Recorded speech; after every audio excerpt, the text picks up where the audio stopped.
জন্য না, নবীর আদর্শ বাস্তবায়নের জন্য না, নবীর আদর্শ বাস্তবায়নের জন্য আমরা এখানে উপস্থিত হয়েছি। তাহলে আমাদেরকে আগে নবী চেনা লাগবে, কারণ আমরা যদি নবী না চিনি তাহলে নবীর আদর্শ চেনার কোনো প্রশ্নই আসে না। এক শ্রেণীর মানুষ নবী চেনে না, তার আদর্শ বাস্তবায়নের নামে নবীর উপর শিরক চাপিয়ে দেয়, বলেন নাউজুবিল্লাহ। এক শ্রেণীর মানুষ আমাদেরই ভাই, আমাদের আত্মীয় স্বজন, আমাদের সমাজের মানুষ নবীর সম্মানকে বৃদ্ধি করার জন্য এমন আলোচনা, এমন অতীব নন গুরুত্বপূর্ণ বিষয় নিয়ে তারা সামনে নিয়ে আসে, তাতে নবীর সম্মান বৃদ্ধি তো পাই না, নবীর মর্যাদাকে মাটির সাথে ধুলায় মিশিয়ে দেওয়া হয়। এক নম্বরে হচ্ছে তারা নবীর প্রেম নিজের জানা মতে এক শ্রেণীর মানুষ সিরাতুন নবী সাল্লাল্লাহু আলাইহি ওয়াসাল্লাম মাহফিল আয়োজন করেন। দুই সাইডে মেহমানেরা বসেন, সভাপতি বসেন, মাঝখানে একটা চেয়ার থাকে। প্রশ্ন করা হয়েছে এই চেয়ারে বসবেন কে? বলে বিশ্ব নবী এসে বসবেন। নাউজুবিল্লাহ না সুবহানাল্লাহ? তাও আসতে বলতেন। বিশ্ব নবীর পাশে আমরা বসবো এমন মর্যাদা কার আছে? বিশ্ব নবীর আমার পাশের চেয়ারে বিশ্ব নবী বসবে, সেই মর্যাদা এত বড় দুঃসাহস কে দিয়েছে? কোথায় পেয়েছি আমরা?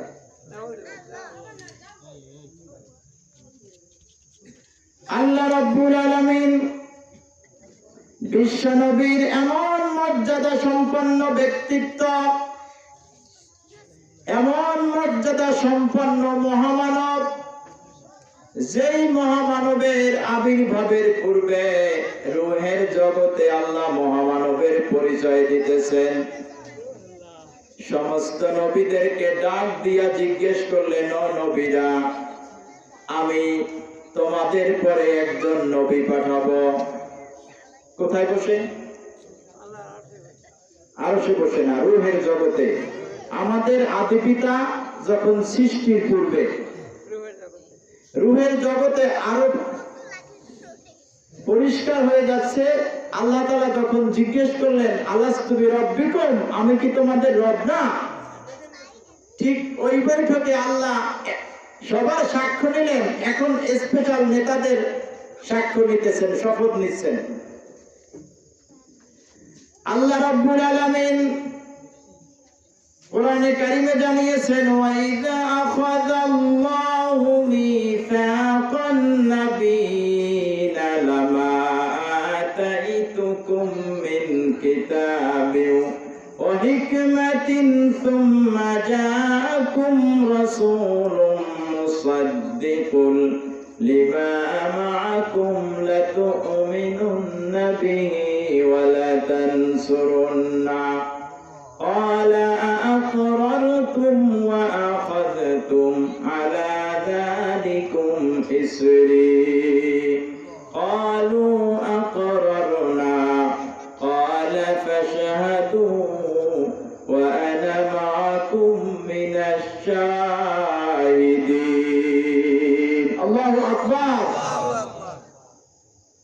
সূরাতুল আলে ইমরান থেকে বলছি, 3 নম্বর সূরা, 3 নম্বর পারার 19 নম্বর পৃষ্ঠার 81 নম্বর আয়াত। আল্লাহ নবীদের থেকে শপথ নিতেছেন, ও নবীরা, তোমাদের পরে এমন একজন মহামানব দুনিয়ায় প্রেরণ করব, এমন একজন নবী তোমাদের পরে প্রেরণ করব। তোমাদেরকে যে কিতাব দিয়েছি আর তোমাদেরকে যে হিকমা দিয়েছি, সেই কিতাবের সত্যায়ন করবে তিনি। সেই তোমরা যে সত্য নবী, তোমাদের কিতাব সত্য, সেই কথাগুলি তিনি মানুষকে বলে দেবেন, তোমাদের কিতাবকে সত্যায়ন করবেন, এমন একজন নবী পাঠাবো। সেই নবীকে তোমরা নবী হিসাবে মেনে নিবা নাকি? শুনতেছেন আপনারা? এই কথা নবীদের বলতেছেন, নবীদের সৃষ্টির আগে। সুবহানাল্লাহ একটু বলেন। যে তোমাদেরও পাঠাবো, এরপর এমন একজন মহামানব পাঠাবো যে তোমাদের কিতাব আর তোমাদের স্বীকৃতি দিবে, সত্যায়ন করবে। তোমরা কি তাকে মেনে নিবা? ওয়াখাযতুম আলা যালিকুম ইসরি, তোমরা কি সেই শপথে রাজি আছো? সব নবীরা ঐক্যবদ্ধ হয়ে বলল, আমরা সবাই এই শপথ করেছি আমরা তাকে নবী হিসাবে মেনে নেব। আল্লাহ বললেন, যদি তাই হয় ক্বালু আকরারনা ক্বালা ফাশহাদু ওয়া আনা মাআকুম মিনাশ শাহিদিন। আল্লাহ বললেন, তোমরাও সাক্ষী থাকো, আমি তোমাদের শপথের সাক্ষী হইয়া গেলাম। নবী আসবে, নবীদের থেকে স্বীকৃতি, তার মানে তোমরা তাকে নবী মানবা কিনা? এটা হলো আল্লাহর প্রশ্ন। কাদের কাছে? নবীদের কাছে, যে তোমরাও তাকে নবী মানবা। তার অর্থ হলো আমার নবী, বিশ্ব নবী, শেষ নবী, সরকারে আদু আলম, সাইয়্যিদুল কাউনাইন, রহমাতুল লিল আলামিন, তিনি হচ্ছেন সমস্ত নবীদের নবী, তিনি হচ্ছেন সমস্ত রাসূলদের রাসূল, তিনি হচ্ছেন সমস্ত ইমামদের ইমাম। প্রত্যেক নবীর উম্মতেরা যখন তার ঈমান এনেছে, কালেমা পড়েছে, সেই কালেমার সাথে প্রত্যেক জাতির নবীদের নামগুলি উম্মতেরা বলেছে। যেমন হযরত মুসা আলাইহিস সালাতু ওয়াস সালামের জাতিরা যখন ঈমান এনেছে, তখন তারা বলছে লা ইলাহা ইল্লাল্লাহু মুসা কালিমুল্লাহ, এই কথা বলেছে না? আবার যখন আমাদের জাতির পিতা ইব্রাহিম আলাইহিস সালাতু ওয়াস সালামের জাতিরা যখন ঈমান এনেছে, তখন তারা বলছে লা ইলাহা ইল্লাল্লাহু ইব্রাহিম খলিলুল্লাহ। প্রত্যেক জাতিরা তার নবীদের নামে ঈমান এনেছে, কিন্তু প্রত্যেক নবীরা ঈমান এনেছেন লা ইলাহা ইল্লাল্লাহু মুহাম্মাদুর রাসূলুল্লাহ।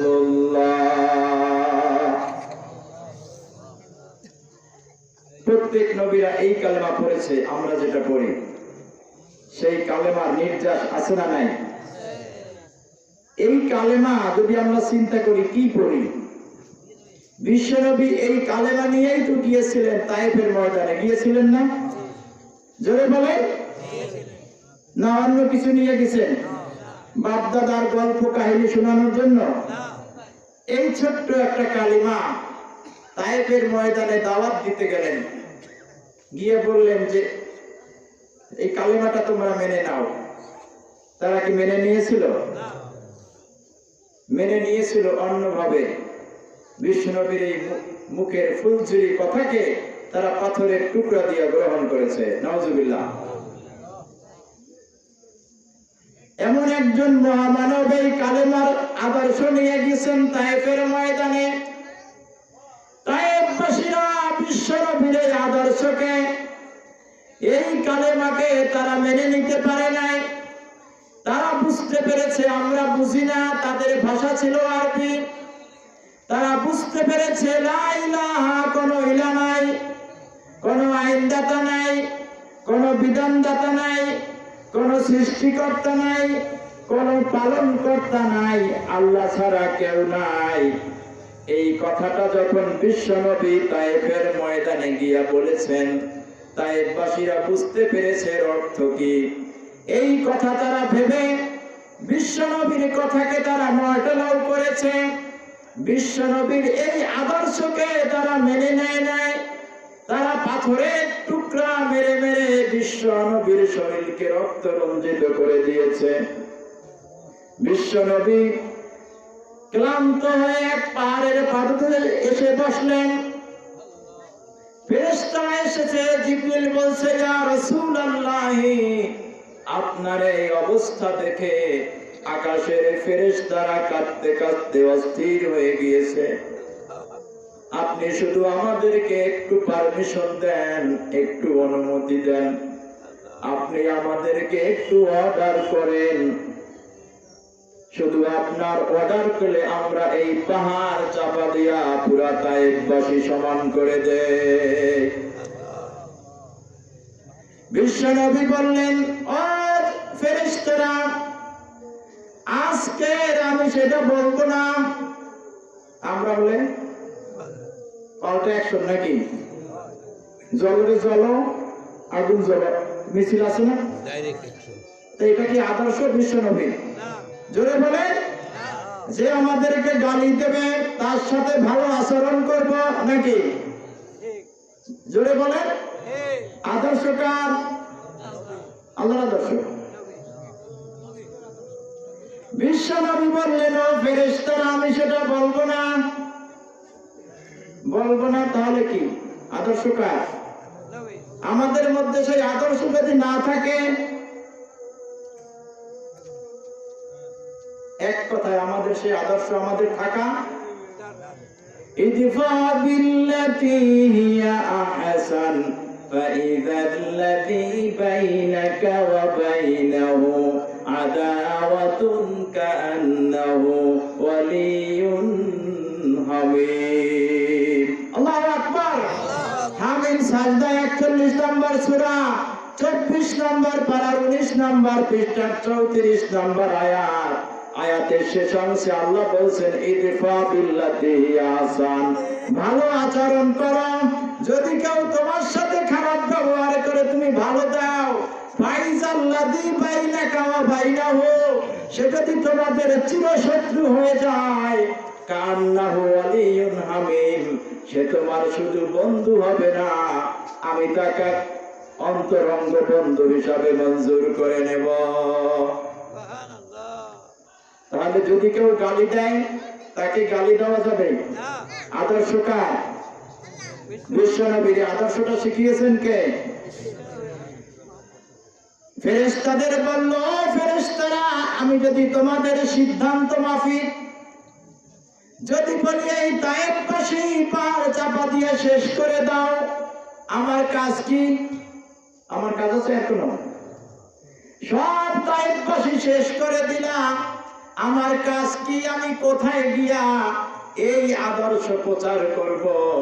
ও ফেরেশতারা, আমি সেটা বলবো না। বিশ্বনবী হাত তুলে বললেন, রব্বুল আলামিন, এই তায়েফবাসীরা বুঝতে পারে না আমি তোমার নবী। এই তায়েফের বাচ্চারা চিনতে পারে না আমি তোমার রাসূল। আল্লাহ, আমাকে যে ওরা না বুঝে না চিনে আমার উপর যে অত্যাচার করেছে, সেজন্য তায়েফবাসীকে গজব দিও না। আল্লাহু আকবার। আল্লাহ পাক সাথে সাথে ওহী নাযিল করে জানিয়ে দিলেন, মা আরসালনাকা ইল্লা রাহমাতাল লিল আলামিন। ও নবী, তুমি শুধু মক্কার জন্য রহমত নয়, আমি হচ্ছি রব্বুল আলামিন আর তুমি হচ্ছ রহমাতাল লিল আলামিন। যেই জগতের রব আমি, সেই জগতের রহমত তুমি। সুবহানাল্লাহ বলবেন। তাহলে সেই নবীর আদর্শ বাস্তবায়ন করার জন্য আমরা এসেছি। একটা আদর্শ যদি আমরা মেনে নিয়ে যদি এখান থেকে চলে যেতে পারি, আমাদের জীবনটাকে আল্লাহ হিরো বানায় দিবেন। এখন বিশ্ব নবীর আদর্শ বাস্তবায়ন করতে গেলে কোরআন বাদ দিয়ে যেতে হবে 1 নম্বরে, নাকি ভাই? আমি সূচনাতেই বলছিলাম, বিশ্ব নবীর আদর্শ, বিশ্ব নবীর জীবনের নাম কি? জোরে বলেন। আল কোরআন। এখন এই বিশ্বনবীর সাথে যারা থাকবে, তার দলে যারা থাকবে, আদর্শ যারা মেনে নিবে, তারাই হচ্ছেন তার দলের লোক, নাকি ভাই? আর বিশ্বনবীর আদর্শ যারা মানবেন না, তারা হচ্ছেন তার উল্টা লোক, বাইরের লোক নেই। এখন আদর্শ বাস্তবায়ন যদি আমরা না করতে চাই, তাহলে মনে করতে হবে সে হলো আউট অফ সিলেবাস। এখন শুধু মিছিল করলে হবে না, বিশ্বনবীর জীবনের সবচাইতে বড় আদর্শের নাম হচ্ছে এই তার জীবনী দিয়া দেশ পরিচালনা করা, ঠিক না ভাই? জোরে বলেন। এখন কি হচ্ছে? আমাদের ব্যক্তি জীবন বিশ্বনবীর জীবনী দিয়ে পরিচালিত হচ্ছে। আমরা শুধু আদর্শ নিয়ে মিছিল করে একবার দেশ দখল করে দেব, দেশই একবার অচল করে দেব, তাতে বিশ্বনবীর আদর্শের ঘটবে কি? আগে তো মিছিল আমাদের বিরুদ্ধে করা দরকার, ব্যক্তির বিরুদ্ধে। আমি বিশ্বনবীর আদর্শের জন্য আমি কতটা কি করেছি, বিশ্বনবীর আদর্শের জন্য যারা শহীদ হয়েছেন, বিশ্বনবীর জীবন মান বাঁচানোর জন্য যারা শরীরের মধ্যে তীর ঢুকিয়েছেন, তারা হচ্ছেন বিশ্বনবীর আদর্শবাদী। কিন্তু আমরা আদর্শের কথা বলে আমরা বিশ্বনবীর অপচর্চা করছি, আমরা বিশ্বনবীর জীবনীর অপচর্চা করছি, চর্চা হচ্ছে না। সেজন্য আমাদের সকলের কাছে আমার উদাত্ত আহ্বান থাকবে, আমরা বিশ্বনবীর জীবনী প্রত্যেকটা কদমে কদমে মেনে নেওয়ার জন্য প্রস্তুত আছি। কারা কারা একটু হাত জায়গা। আল্লাহকে সাক্ষী, আমাকে নেবে না। নারায় থাকবে, আরো করে বলেন নারায় থাকবে। আমার নেতা তোমার নেতা, আল কোরআনের আলো, আল হাদিসের আলো আল্লাহ তাআলা আমাদের মঞ্জুর করে নেই। তো বলতেছিলাম, বিশ্বনবী সাল্লাল্লাহু আলাইহি ওয়াসাল্লাম সেই তায়েফের ময়দানে গেলেন, আর সেখান থেকে ফিরে আসলেন মার খেয়ে।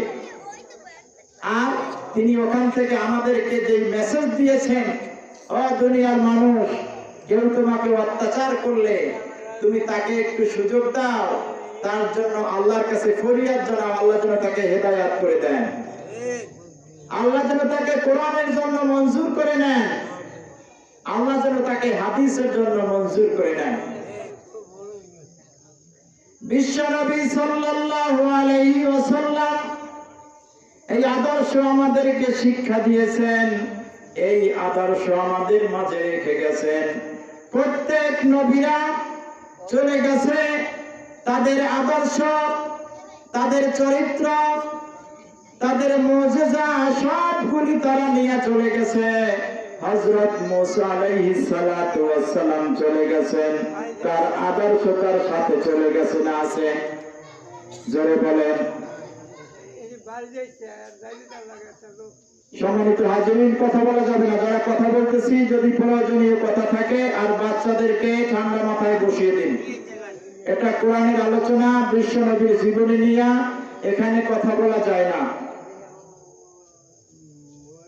একটু জিকির করেন সুবহানাল্লাহ।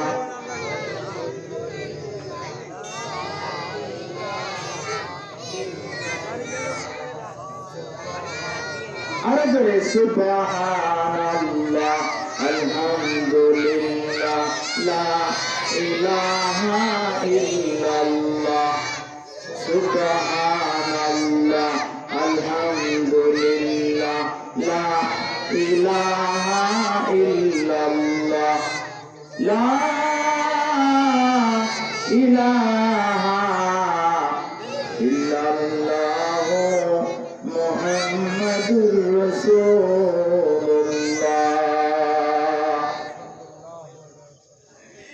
ভাইরা আমার, বিশ্বনবীর জীবনী আলোচনা করতে গিয়া জন্মদিনের আলোচনা আছে না নাই? জোরে বলেন। জন্মদিনে কেক কাটা আছে না নাই? কেক কাটা আছে? বিশ্বনবীর জীবনে কোনোদিন কেক কেটেছেন? জোরে বলে। আজ থেকে প্রায় ১৫০০ বছর হয়েছে, বিশ্বনবীর জীবনে কেউ কোনোদিন কেক কেটেছে? আর আমরা জন্মদিন পালন করি কেক কেটে, নাকি? আদর্শ না? সুন্দর আদর্শ না? বিশ্বনবীর জীবনে যা একটা সেকেন্ডের জন্য ঘটে নাই, সেটা আপনি কোন কারণে, কোন কোরআন আর কোন হাদিসে আপনি পেয়েছেন? আপনার জন্মদিন বিশ্বনবীর উম্মত বলে দাবি করবেন আর আপনার জন্ম উপলক্ষে কেক কাটবেন, এটা বিশ্বনবীর আদর্শ না, এটা হচ্ছে শয়তানের আদর্শ। এটা নবীর আদর্শ হতে পারে না। নবী পেলেন, নবীর আদর্শ লাগবে, অথচ আমরা বিশ্ব নবীর আদর্শ বাদ দিয়া শয়তানের আদর্শ গ্রহণ করতেছি। আজ থেকে এই মজলিসে যারা রয়েছেন, আমাদের যাদের শিশু রয়েছে, বাচ্চা রয়েছে, আজ থেকে শপথ নেওয়া লাগবে বিশ্ব নবীর জন্ম ইতিহাস থেকে শুরু করে আজ পর্যন্ত ১৫০০ বছর হয়েছে বিশ্ব নবীর যারা জন্মদিন মিলাদ করেছে আর সিলাদ করেছে, কেউ কোনোদিন কেক কাটে নাই। কেটেছে? তাহলে আপনার আমার কি মর্যাদা বেশি বিশ্ব নবীর চেয়ে? জোরে বলেন। আপনার আমার মর্যাদা অনেক বেশি? যদি মর্যাদা বেশি না হয়, বিশ্ব নবী কেক কাটেন না, আমরা কাটবো কোন কারণে? আজ থেকে এখানে যারা উপস্থিত আছেন, এই সিদ্ধান্ত প্রত্যেকের ঘরে ঘরে পৌঁছে দেওয়া লাগবে। আপনার বাচ্চার জন্মদিন করবেন আল্লাহর কাছে দোয়া করে, দোয়ার অনুষ্ঠান করে, কেক কেটে না। এটা হচ্ছে কোরআন হাদিস অনুমোদন দেয়, কিন্তু আপনি আমি সেই কোরআন হাদিস বা ব্যক্তি মানব রচিত, শয়তান রচিত আদর্শ বাস্তবায়ন করতেছি। মনে থাকবে আপনাদের? এই আদর্শটা মনে থাকবে? আর কোনোদিন আমরা কেক কাটবো না।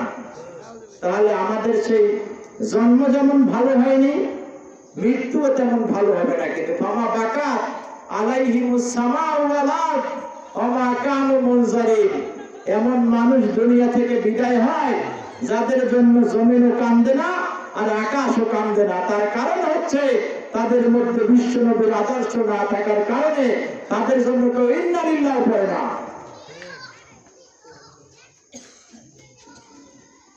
বিশ্ব নবী সাল্লাল্লাহু আলাইহি ওয়াসাল্লাম আদর্শ প্রচার করেছেন, আর সেই আদর্শ গ্রহণ করেছে খাব্বাব রাদিয়াল্লাহু আনহু।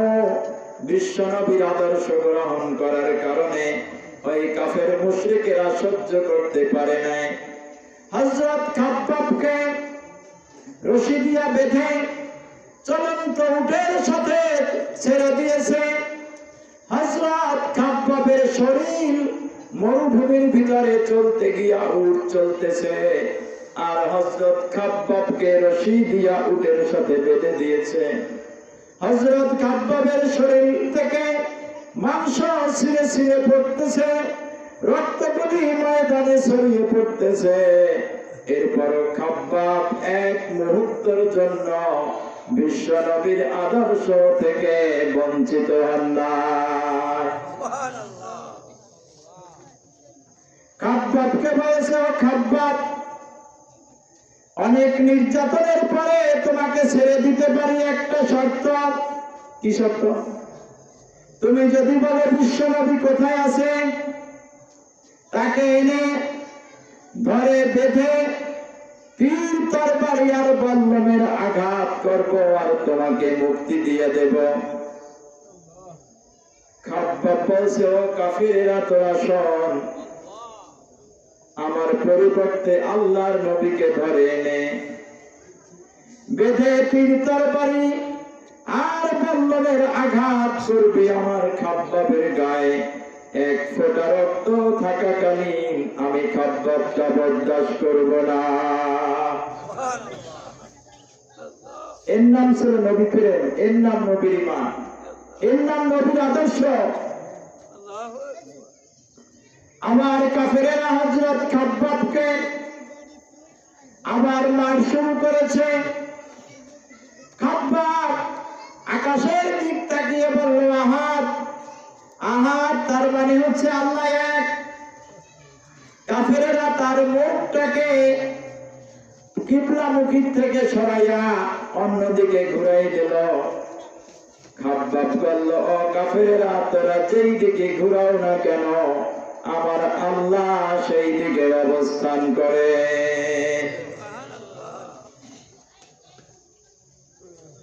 বন্ধুগণ আমার, এই হচ্ছে বিশ্বনবীর আদর্শ। আপনিও যদি এই বিশ্বনবীর আদর্শ গ্রহণ করেন, আপনার প্রতিও চলে আসবে নির্যাতন, নিষ্পেষণ, আপনার প্রতি চলে আসবে মার, আপনার প্রতি চলে আসবে খাদ্যের অভাব। সেটা যদি যেদিন চলে আসবে সেদিন বুঝতে পারবো যে আমি সত্যিকার অর্থে নবীর প্রেম, নবীর আদর্শ আমার মধ্যে বিদ্যমান হওয়া শুরু করেছে। ততদিন পর্যন্ত আমি নবীর আদর্শ বাস্তবায়ন বুঝবো না, যতদিন পর্যন্ত আমি আমার উপর নবীর উপর যে অত্যাচার শুরু হয়েছে, নবীর সাহাবাদের উপর যে অত্যাচার শুরু হয়েছে, সেই অত্যাচার যতদিন আমাদের উপর না আসবে ততদিন পর্যন্ত আমি নবীর আদর্শ গ্রহণ করেছি এমন কোন দলিল নাই। ওটা হচ্ছে দলিল।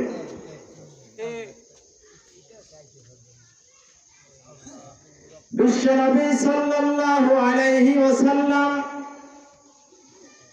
এমন একজন লিডার, এমন একজন নবী, এমন একজন প্রফেট, এমন একজন মহামানব।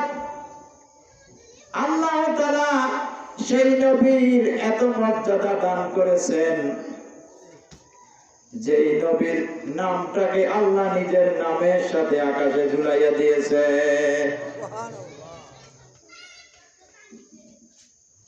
আমরা নবীর উম্মত শুধু দাবি করি, কিন্তু আমাদের জীবন অন্যায় দিয়ে ভরা। যেই নবীর জীবনে কোনো অন্যায় ছিল না, ছিল?